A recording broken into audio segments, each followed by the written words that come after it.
जिला बिलासपुर की ग्राम पंचायत तलियाना की निवासी 40 वर्षीय महिला गमरी देवी ने मुख्यमंत्री सुखविंदर सिंह सुक्खू से उसे सुरक्षा प्रदान करने की गुहार लगाई है। 40 वर्षीय पीड़ित महिला गमरी देवी ने मुख्यमंत्री सुखविंदर सिंह सुक्खू से आग्रह किया है कि उसे सुरक्षा प्रदान की जाए। पीड़ित महिला गमरी देवी का कहना है कि उसका पति मानसिक व शारीरिक तौर पर विकलांग है। जीवन भर कड़ा संघर्ष कर उसने अपने 2 बच्चों का पालन पोषण कर उन्हें पढ़ाया है। अपने बुजुर्ग सास और ससुर की भी उसने आखिरी दम तक देखभाल व सेवा की है। मेरे पति के बीमार व विकलांग होने की स्थिति में मेरे जेठ व बुजुर्ग सास और ससुर की किसी भी तरह की कोई भी सहायता नहीं की है। उसके जेठ ने उसके बच्चों के द्वारा भेजी गई धनराशि 25,000 को भी जालसाजी कर उनके खाते से निकाल लिया है। मेरा नाम श्रीमती गमरी देवी है। मैं वाइफ ऑफ रामलाल और गाँव मेरा पोस्ट ऑफिस तलियाना है।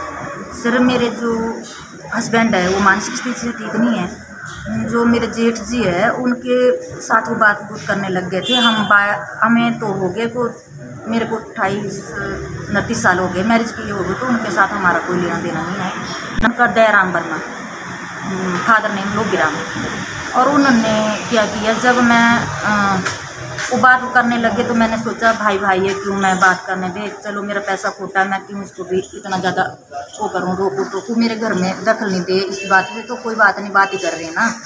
तो सर उन्होंने पता क्या किया, भाई मैं 4 तारीख को बिलासपुर आई थी ट्रीटमेंट लेने के लिए स्किन का, और पीछे से मेरे घर वाले का जो खाता नंबर है वो मेरे घर वाले का खाता नंबर, मेरा मोबाइल नंबर भी हटा दिया, और जो मैंने ATM बनाया था उसके नाम से वो भी बंद करवा दिया। सर फिर उसने क्या किया, जब मैं पैसे देने थे किसी के, मेरे बच्चे ने भी भेजे थे, और मैंने अपने घर वाले को, मैं मानसिक स्थिति से ठीक नहीं है तो उनको पेंशन लगवाई है, जो पेंशन होती है, और एक सहारा योजना का भी मैंने उसका लाभ लिया है, उसके लिए तो वो पात्र थे, और 2-3 पेंशन उनको सहारा योजना की भी आई है। और सर हमारा थोड़ा पैसा इकट्ठा करके, हम मेरे ससुर की डेथ हुई थी, हम उनके कर्ज के चुकाने के लिए मेरे बच्चे ने भेजा था, और मैं कुछ वहीं से भी था, और 25-30 हज़ार था उसमें।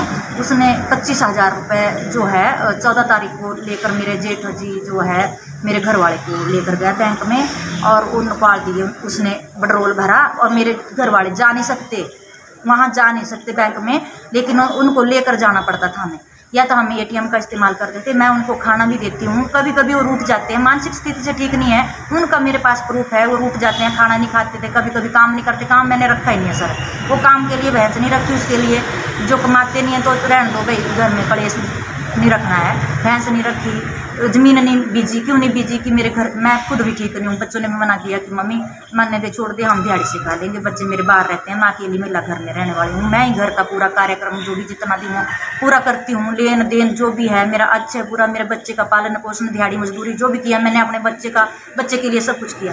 मैं सर भगवान से निकाले, और मेरा जेठ उसको लेकर गया, और मेरे को पता लगा कि वो आए हैं बैंक में। जब मैं बैंक में गई गाड़ी लेकर, और वहाँ बैंक में देखा तो इन्होंने 25,000 निकाल दिया, और मेरा घर वाला बैठा था, जैसे जैसे उसको पढ़ाया गया वैसे वो बोलता गया। फिर वो जैसे मेरे को देखा तो वो आ गए। बैंक वाले को मैंने बोला था रोक लो थोड़े दिन के लिए, उनकी मानसिक स्थिति ठीक नहीं है, और आजकल रोड भी खुले नहीं, मैं लेके आऊँगी 30, और अपनी जो मेरे को कोर्ट से भी आदेश मिलेंगे तो मैं उनको दूंगी 30 की, भाई मैं पैसा कौन निकाल सकता, हम दोनों निकाल सकते हैं या ना निकाल सकते हैं कैसे भी। लेकिन उन्होंने भी नहीं रोका। चलो उनको तो मैं कुछ बोल नहीं सकती, इसलिए कि पता नहीं वो कौन सी मजबूरी थी उनकी। फिर उन्होंने नहीं रोके नहीं पैसे, उसने बैंक वालों ने भी। और मैं जैसे मैं फ़ोन के ऊपर रिकॉर्ड करने लगी, और मैंने जैसे वो पैसे निकाल कर दोनों भाई निकल गए, तो मैंने बोला भाई रुको, अरे रुको, तो मेरे जेठ ने मेरे को गाली गलौज करना शुरू कर दी, रुको पैसे क्यों निकाले। जब बात बढ़ती मैं भी चली गई साथ में, तो मेरा फ़ोन ऑलरेडी रिकॉर्ड में रह गया, मेरे को याद नहीं रहा, क्योंकि मेरे जेठ जी गाली गलौज करने लगे, आप जनाब अभद्र भाषा आप जनाब बोलने लगे। और जिसका मेरे पास आप भी रिकॉर्ड है, वीडियो भी बनी है थोड़ी सी, ज़्यादा तो बनी नहीं है, लेकिन जब मैंने थोड़ी सी मिस्टेक, छोटी सी बात बोली, मैंने उसकी पत्नी के लिए जो बोला है वो उसको मैं मिटा नहीं सकती हूँ। पत्नी के लिए बोला, वो उसकी पत्नी मेरी बहन की तरह है, लेकिन उसको अपनी पत्नी की लगी, उसको ये नहीं लगा कि इसका भी ये पति है। जैसे मेरा परिवार है वैसे इसका भी परिवार है। जब मैं 30 साल से अपना परिवार चला रही हूँ तो आज मेरे जेठ में मेरे घर में दखल क्यों दे रहे हैं? जब मैंने ऐसा बोला तो मेरे जेठ ने मार कुटाई की मेरे को और मेरी छाती के ऊपर बैठे, आज छाती में दर्द है मेरी, और बीच चौराहे के मेरे को फेंक दिया। वहाँ छुड़ाने वाला कोई नहीं था। एक भाई जी थे वहाँ, वो बेचारे अपनी दुकान में, सब अपने अपने सीट से डरते हैं। साहब से मिलने भी आई थी और डीसी साहब के पास भी ज्ञापन दिया है उन्होंने, और एसपी के साथ मैंने पास भी ज्ञापन दिया है। और मैं मुख्यमंत्री से ये रिक्वेस्ट करना चाहती हूँ कि मेरी हेल्प की जाए, जितना जल्दी हो सके तो मुझे बचा लिया जाए। अगर मेरी जान जाती है मेरी 3 जिंदगियाँ जाएगी, एक अकेली नहीं जाएगी, क्योंकि मेरे बच्चों को घर के बारे में कोई पता नहीं। अभी तक भी मैंने बताया नहीं, क्योंकि बच्चों को इस लफड़े में मैं डालना नहीं चाहती। बच्चे कमाए, उनका ध्यान इधर उधर ना भटक जाए। इसलिए मेरी ये रिक्वेस्ट है कि प्लीज़ जल्दी से जल्दी कार्रवाई की जाए, नहीं तो मेरी जानी मानी खतरा है। मैं घर में रह नहीं रही हूँ।